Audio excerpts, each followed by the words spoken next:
اداو مرضاکم بالصدقہ، اپنے مریضوں کا صدقے سے علاج کرو، اپنی بیماریوں کا صدقے سے علاج کرو، اپنے بیماروں کا صدقے سے علاج کرو۔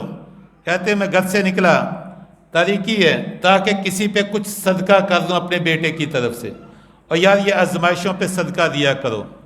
صدقہ دینا اتنا بڑا عمل ہے، اللہ تعالیٰ قرآن مجید میں ارشاد فرماتے ہیں الذین ينفقون اموالهم باللیل والنہار سرا وعلانیہ فلہم اجرہم عند ربہم ولا خوف علیہم ولا هم یحزنون۔ جو لوگ اپنا مال اللہ کی راہ میں خرچ کرتے ہیں، سرا وعلانیہ، چھپا کے بھی علانیہ بھی۔ ہر عمل انسان کو چھپا کے کرنا چاہیے۔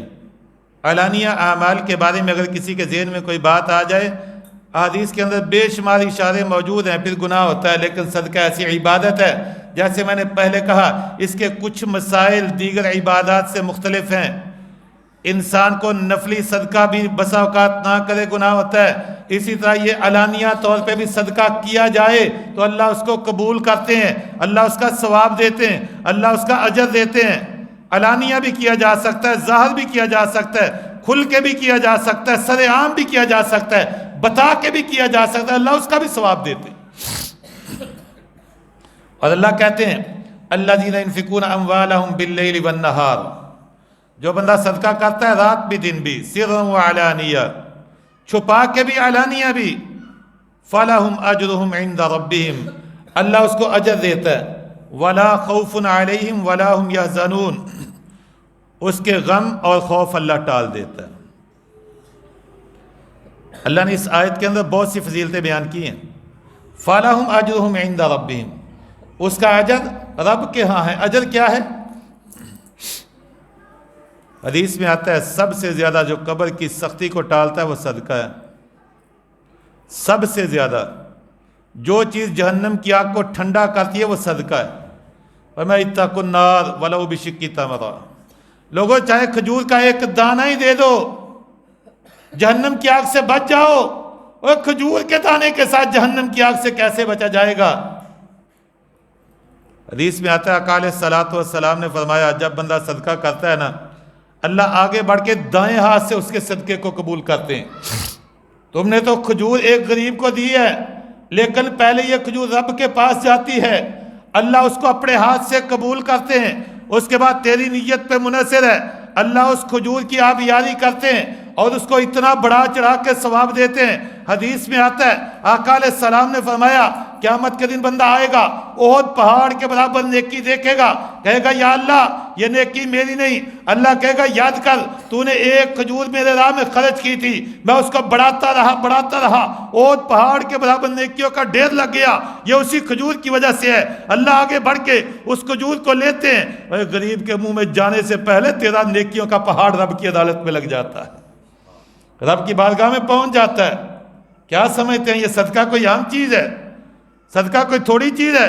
آقا نے فرمایا اے جہنم سے بچ جاؤ، چاہے کھجور کا ٹکڑا دے کے بچ جاؤ، اور فرمایا آقا علیہ السلام نے قبر کی سختی کو توڑنے والا صدقہ ہے، جہنم کی سختی کو توڑنے والا صدقہ ہے، سب سے زیادہ جہنم کی آگ کو بجھانے والا صدقہ ہے، قیامت کے دن کی سختی کو توڑنے والا صدقہ ہے۔ جب انسان قبر سے نکلے گا، حدیث میں آتا ہے اپنے صدقے کے سائے میں ہوگا، رب کے عرش کے پاس جائے گا، اللہ کے عرش کے نیچے 7 قسم کے لوگ ہیں، جن میں سے ایک وہ بھی ہے جو چھپا چھپا کے صدقہ کرتا ہے، ایسے خرچ کرتا ہے حتی لا تعلم شمالو ما تنفق یمینو، اس کے بائیں ہاتھ کو بھی پتہ نہیں چلتا دائیں نے خرچ کیا کر دیا۔ خرچ کرتا ہے، صدقہ کرتا ہے، اور پہلے قبر سے نکلا، صدقے کا سایہ ملا، جب ساری دنیا اپنے پسینے میں ڈوبی ہے، لیکن یہ بندہ صدقے کے سائے میں جا رہا ہے۔ جب رب کے عرش پہ جائے گا، رب کے عرش کے نیچے، رب کے عرش کے سائے میں آ جائے گا، رب کی ذات کے سائے میں آ جائے گا، اللہ سایہ دے گا، اللہ جنت دے گا، اللہ موج و بہار دے گا، اللہ جنت کے خزانے دے گا، سب کچھ دے گا۔ بھئی یہ صدقے کے بڑے فضائل ہیں، اس کا اندازہ آپ اس حدیث سے ہی لگا لیں۔ جناب رسول اللہ صلی اللہ علیہ وسلم نے فرمایا، ہم نماز پڑھنے آتے ہیں نا، شیطان روکتا ہے، سوئے ہوئے کو تھپکیاں دیتا ہے، دلاسے دیتا ہے، امیدیں دیتا ہے، نماز پڑھنے تک پیچھے، پھر نماز کے اندر اس کی نماز کو خراب کرنے کی کوشش، نماز کے اندر مختلف قسم کی حرکات و سکنات، نماز کے اندر توجہ ادھر ادھر مبذول کرانا، سب کچھ ایک شیطان ہے۔ عبادات کے لیے جب انسان نکلتا ہے ایک شیطان پیچھے پڑتا ہے، لیکن جب صدقہ کرتا ہے، حدیث میں آتا ہے آقا علیہ السلام ہے جب بندہ 1 روپے کی مثال دی، زیادہ نہیں، 1 روپیہ اللہ کی راہ میں دینے لگتا ہے۔ ابھی تجوریاں نہیں بڑھی، ابھی لاکھوں نہیں، ہزاروں نہیں، کروڑوں نہیں، 1 روپے کا نیت کرتا ہے، 1 روپے کی، فقط 1 روپے۔ اب تو روپے کا نوٹ بھی نہیں ہے، سکہ ہے، ایک سکہ پکڑتا ہے اللہ کی راہ میں دے دوں، تو کیا ہوتا ہے 70 شیطان اس کے پیچھے پڑتے ہیں، 70 شیطان۔ اوے یہ تو روپیہ دے دینے لگا، یہ تو بڑے امیر ہیں یار، کس کو دینا، چھوڑ اپنی ضرورتیں دیکھ، اس کی دیکھے نا، اس کے ساتھ میں لائے گئے تیرے 199 رہ جائیں گے، یہ پورا پیکٹ کر کے کسی کو دے کے 100 بچاؤ، کوئی نہیں پھر دے لیں گے۔ بڑی امیدیں دیتا ہے، بڑی تسلیاں دیتا ہے۔ ابھی تو بچوں کی فیس رہتی ہے، وہ دیکھ تیرے کتنے اخراجات ہیں، تیرے بہن کے خرچے، تیرے بھائیوں کے خرچے، تیرے بچوں کے خرچے، تیرے تعلیم کے خرچے، تیرے تعلم کے خرچے، گھر کا کرایہ، دکان کا کرایہ، یہ پراپرٹی، یہ جائیداد، یہ ایسے یہ ویسے، وہ دیکھ ادھر جانا ہے ادھر آنا ہے، یہ ہوگا وہ ہوگا، بہن آئی تھی، بیٹی آئی تھی، یہ خرچ کیا وہ کیا، بڑی امیدیں دلاتا ہے۔ 1 روپے پہ 70 شیطان ہیں، اور جب بڑا خرچ کرے گا پھر بتاؤ نا کیا حال ہوتا ہوگا۔ 1 روپیہ خرچ کرنے لگا، 70 شیطان ہیں، لیکن فرمایا اس نے ان کی پرواہ نہیں کی ہے، اس نے ان کی پرواہ نہیں کی ہے، اس نے وہ روپیہ خرچ کیا ہے، میں اس سے 70 شیطانوں کے جبڑوں کو توڑ دیا ہے۔ 70 شیطان ان کے جبڑے ٹوٹ جاتے ہیں ایک بندے کے صدقے کی وجہ سے۔ اور فرمایا آقا علیہ الصلوۃ والسلام نے انسان کے دونوں ہاتھ اس کے کندھوں کے ساتھ، گردن کے ساتھ بندھے ہوتے ہیں۔ انسان صدقہ کرنے لگتا ہے، نیت کرتا ہے، شیطان اپنا زور لگاتے ہیں، لیکن یہ بندہ اس کی پرواہ نہیں کرتا ہے، صدقہ کر دیتا ہے، اللہ اس کے ہاتھ اس کی گردن سے کھول دیتے ہیں، یعنی شرح صدر ہو جاتا ہے، اس کا سینہ کھل جاتا ہے اور اس کے جسم کی جکڑن ختم ہو جاتی۔ اور دوسرا بندہ صدقہ کرنے کی نیت کرتا ہے لیکن پھر رک جاتا ہے، شیطانوں کے وساوس میں آ کے اس کے ہاتھ اس کے گردن کے ساتھ جکڑے رہتے ہیں، نہ سینہ کھلتا ہے، نہ اس کے جسم کی بندنیں کھلتی ہیں، نہ اس کی تکالیف ٹالی جاتی، مصائب میں گرا رہتا ہے، پریشانیوں میں رہتا ہے، اور اپنی مصیبتوں کے اندر جکڑا رہتا ہے۔ فَلَهُمْ أَجْرُهُمْ عِنْدَ رَبِّهِمْ، اللہ کے ہاں اجر ہے۔ اور آقا علیہ الصلوۃ والسلام نے فرمایا کیسا اجر؟ 2 بندے، ایک نیک اور بد، دونوں اکٹھے سفر کر رہے ہیں، اکٹھے سفر کر رہے ہیں، سفر کرتے کرتے نیک بندے کا پانی ختم ہو جاتا ہے، نیکیاں کرنے والا، عبادت کرنے والا، ریاضت کرنے والا، تلاوت کرنے والا، پانی ختم ہو گیا، اس کو جان کی فکر پڑ جاتی ہے کہ میں تو شاید ابھی ہلکان ہو جاؤں گا، مر جاؤں گا۔ جو بد آدمی اس کے پاس تھوڑا سا پانی بچا ہے، 1-2 دفعہ پی لے گا کافی ہو جائے گا، اس کو بھی فکر ہے اگر میں اپنے پانی سے خرچ کروں گا، اس کو پلا دوں گا، میں بھی مر جاؤں گا۔ یہ نیک آدمی جان کنی کے عالم میں چلا جاتا ہے، جان نکلنے کے بالکل قریب ہے، شاید 1-2 منٹ اس کے منہ میں پانی نہ جائے، یہ پیاس سے مر جائے۔ اس بد آدمی کے ذہن میں ترس آتا ہے جو نیکیاں نہیں کر پاتا ہے، یہ چند قطرے پانی کے اس کے حلق میں اتار دیتا ہے تاکہ میرا بھی بچ جائے اور اس کا ایک گونڈ اس کی حلق سے چلا جائے، چند قطرے اس کے منہ میں ڈالتا ہے، وہ پیتا ہے، نیک بندے کی زندگی بچ جاتی ہے، پانی تک اللہ اس کو پہنچا دیتا ہے۔ قیامت کا دن ہے، اللہ کا دربار لگے گا، اللہ کی عدالت لگے گی، اللہ کی عدالت لگے گی، یہ دونوں بندے اللہ کی بارگاہ میں ہوں گے، نیک بندے کو اللہ جنت کا سرٹیفکیٹ دے دیں گے، بد بندے کو اللہ جہنم کی طرف بھیج دیں گے۔ اچانک اس برے آدمی کی اس نیک آدمی پہ نظر پڑے گی، کہے گا اللہ کے بندے 1 منٹ میری بات سن۔ جی، کہا تو مجھے پہچانتا ہے؟ کہا کون ہے تو؟ پہچان کرواتا، یاد رکھ کر ہم نے اکٹھے سفر کیا تھا، تیری جان نکلنے لگی تھی، میں نے تیرے منہ میں پانی ڈالا تھا، تیری جان بچائی تھی، میں وہی بندہ ہوں، مجھے جہنم میں بھیجا جا رہا ہے۔ وہ نیک آدمی جنت کی طرف جانے والا رب کی بارگاہ میں آئے گا، فرشتوں سے کہے گا 1 منٹ جنت میں جانے سے پہلے مجھے رب سے کچھ فریاد کر لینے دو۔ سجدے میں گر جائے گا، سجدے میں گر کے رب کی رو رو کے تعریفیں کرے گا، اللہ سے اس بندے کے لیے سفارش کرے گا، اللہ میری نیکیوں کی وجہ سے تو نے مجھے جنت دے دی ہے، لیکن ان نیکیاں کرنے کے لیے میری جان تو اس بندے کے پانی کے گھونٹ کی وجہ سے بچی تھی. اللہ وہ جہنم میں جا رہا ہے جو وجہ بنا ان نیکیوں کا، وہ جہنم میں جا رہا ہے. اللہ میری نیکیوں کی وجہ سے مجھے جنت مل گئی. اللہ یہ مجھے عجیب سا لگتا ہے. اللہ اس کی سفارش کی وجہ سے اس بندے کے گناہ معاف کر کے اس کو بھی اس کے ساتھ جنت بھیج دیں گے. آج مدارس میں لوگ تعلیم حاصل کرتے ہیں. ایمانداری کے ساتھ سوچئے، ہم میں سے کون ہے جو مدارس کے ساتھ تعاون کرتے ہیں؟ پہنچتا ہے ہمارا تعاون مدرسے میں؟ وہ مدرسے نو بڑے دین والے کون دیندہ ہے؟ گورنمنٹ دیتی ہے، فرشتے دیتے ہیں. کون دیتا ہے؟ وہ انہاں کو بڑے پیسے نے، کدھر سے آتے ہیں؟ میں اپنا مواخذہ کرتا ہوں، میں مدارس میں کیا دیتا ہوں، یومیہ روزانہ کیا دیتا ہوں. اور یہ بچے عبادت کرتے ہیں، قرآن پڑھتے ہیں، یہ اساتذہ قرآن پڑھاتے ہیں، یہ تعلیم و تعلم ہے، نیکیاں کرتے ہیں. ایک گھونٹ پانی کی وجہ سے یہ نیک بندہ لڑ کے جھگڑ کے فریاد کر کے انسان کو بد کو جہنم کا سرٹیفکیٹ مل جانے والے کو جنت میں لے جائے. ہم یہ نیکیاں کرنے والے پہ کتنا خرچ کرتے ہیں؟ کون ہے جو یومیہ خرچ کرتا ہے؟ کون ہے جو ہفتہ وائز خرچ کرتا ہے؟ کون ہے جو ماہانہ دیتا ہے؟ کون ہے جو سالانہ دیتا ہے؟ کون ہے جس نے زندگی میں کبھی خیال کیا دیا؟ کون ہے جس سے کبھی آج تک نہیں سوچا؟ مت سوچا کریں ان کے پاس کیا ہے. بڑی مشکل سے گزارا کرتے ہیں، بڑی مشکل سے گزارے ہوتے ہیں مدارس کے. جو چلاتے ہیں ان سے پوچھ کے دیکھیے. یہ جو بچے پڑھتے ہیں نا، قرآن کی تعلیم حاصل کرتے ہیں، احادیث پڑھتے ہیں مدارس کے اندر، اور بہت سے ائمہ نے تو، بہت بڑے بڑے فقہا نے تو نیکیوں میں خرچ کرنے میں سب سے اول درجہ مدارس اور مساجد کا رکھا. سب سے یتیم، فقیر، مسکین. اگرچہ یتیم مسکین کا ثواب بہت ہے، تھوڑا تو نہیں.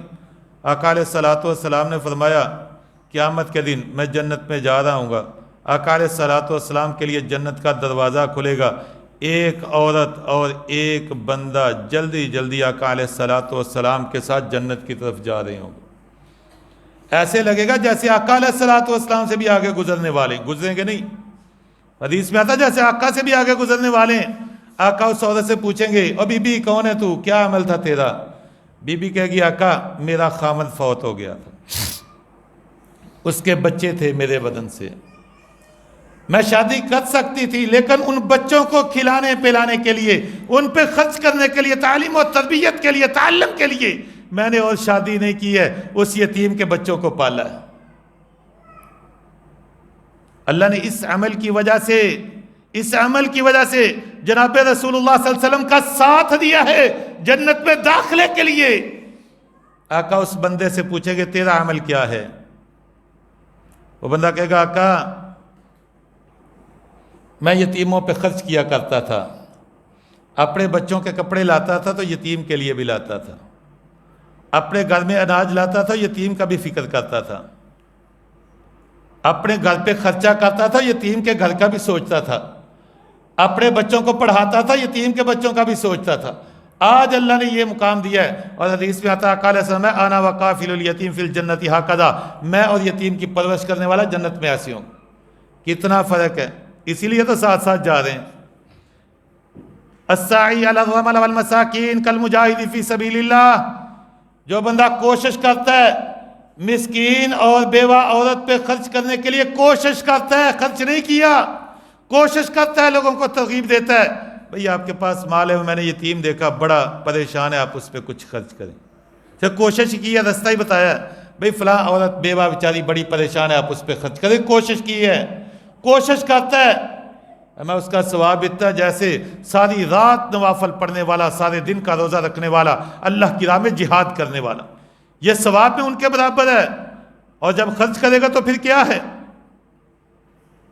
آقا علیہ السلام ہے گناہ گار بندہ ہے، بڑا ہی گناہ گار. وقت بہت تیزی سے گزارے سے شارٹ کٹ احادیث اور مسائل سنا کے بات کو آگے چلا رہا. ایک بندہ بڑا گناہ گار ہے، جا رہا ہے، رستے میں پیاس لگی ہے، کنویں میں اترا، پانی پیا، باہر نکلا، دیکھا ایک کتا پیاس سے بلک رہا ہے. کتا ویسے پتہ ہے نا، کتے کے ساتھ اگر انسان کو شوق سے گھر میں پالتا ہے، روزانہ 1 قرات ثواب اس کا کام ہوتا ہے احد پہاڑ کے برابر نیکیاں۔ ہم نے شوق سے کتے گھر میں پالتے ہیں نا، جو سوچنا چاہیے جو بندہ اپنے مال کی، جانوروں کی رکھوالی کے لیے نہ ہو ایسے رکھتا ہے، شوق سے شکار کے لیے نہ ہو، ویسے کوئی بندہ کتا شوق سے گھر میں رکھتا ہے، ایک دن 1 قرات ثواب روزانہ اس کے اعمال سے نکلتا ہے۔ اگر نیکیاں نہیں ہیں تو اتنے گناہ اس کے کھاتے میں روز آتے ہیں۔ یہ بندہ ہے، اس سے اس کتے کو پانی پلائے جس کو گھر رکھنے سے شوق سے بھی گناہ ملتا ہے۔ دیکھا یہ پیاسا ہے، بلک رہا ہے، حدیث میں آتا دوبارہ پھر کنویں میں اترا، اپنا موزہ اتارا، چمڑے کی جراب اتاری، اس میں پانی بھرا، لا کے کتے کے آگے رکھا، اللہ نے اس کے اس عمل کی وجہ سے اس کے گناہ کو معاف کر دیا۔ اور اس بدکار عورت کا بھی واقعہ معروف ہے، ساری زندگی دھندا کرنے والی، زانیہ ہے، فاحشہ ہے، بدکار ہے، لیکن ایک کتے پہ ترس آیا، پانی پہ لایا، رب نے معاف کر دیا۔ ادھر کتنے لوگ ہیں جو بیچارے پانی کی بوند کو ترستے ہیں، جو بیچارے کھانے کے لقمے کو ترستے ہیں، اور جو گھریلو ضروریات پہ پریشان ہیں۔ کیا ہم نے بھی کبھی فکر کیا ہے؟ کیا ہم نے بھی کبھی سوچا ہے؟ یہ یتیم، یہ مساکین مدارس میں جاتے ہیں۔ دنیا کی سب سے بہترین NGOs اگر اس دور میں ہے تو یہ مدارس ہیں، اسلام کے قلعے ہیں۔ باقی کو کسی سے تعاون کرتا ہوگا، لیکن مدارس میں دیکھے ہزاروں یتیم مسکین غربا بچے پڑھتے ہیں، جن کو خوراک بھی ملتی ہے، تعلیم بھی ملتی ہے، رہائش بھی ملتی ہے، لباس بھی ملتا ہے، اچھی تربیت بھی ملتی ہے، جنت کا رستہ بھی ملتا ہے، اور دنیا کے اندر بہترین صدقہ جاریہ ہے۔ اسی لیے بہت سے علماء لکھتے ہیں، بہت سے محدث لکھتے ہیں، شیوخ لکھتے ہیں، ائمہ لکھتے ہیں کہ دنیا کے اندر اگر سب سے زیادہ صدقہ بہترین کسی جگہ پہ لگتا ہے وہ مدارس ہیں اور مساجد ہیں۔ باقی سب صدقے وقت کے ساتھ ختم ہوں گے، لیکن یہ ایسا صدقہ جاریہ ہے، اگر 40 50 100 بچے بھی پڑھ رہے ہیں، ان کے ساتھ تمہارا تعاون ہو جائے گا، وہ آگے پڑھائیں گے، قیامت تک کے لیے یہ مساجد، یہ مدارس قائم رہیں گے، تیرے کھاتے میں صدقہ جاریہ لکھا جاتا رہے گا۔ افسوس ہے ان مفاد پرست دنیا داروں سے۔ اگر نماز کی بات کریں، جی دیکھو جی صدقہ خیرات کرنا، غریباں دینا بھی تو ثواب ہی ہے نا، نماز سے ٹالتے ہیں۔ جب مدارس کی بات کریں، انہاں مولیوں بس مسیتاں مدرسیاں دی پئی رہندی ہے، غریباں دو، مدارس میں کون ہے؟ غریب ہی تو ہیں۔ اور یہ بے دین لوگ، یہ لبرل قسم کے لوگ، یہ بازاری زبان والے، یہ غیرت سے عاری اس طرح کی بکواسات کرتے ہیں، اور نہ غرباء پہ خرچ کرنے کے لیے دیتے ہیں، نہ دینے دیتے ہیں، ڈرامے بازیاں کرتے ہیں۔ اور نہیں تو کیا ہے؟ یہ مدارس میں غرباء کے بچے نہیں ہیں، یہ یتیم نہیں ہے، یہ مسکین نہیں ہے، ان کو تعلیم بھی دی جاتی ہے، ان کو رہائش بھی دی جاتی ہے، ان کا اخلاق سنوارا جاتا ہے، ان کا مستقبل بنایا جاتا ہے۔ ہم نے کبھی خرچ کیا ہے؟ پچھلے سال میں نے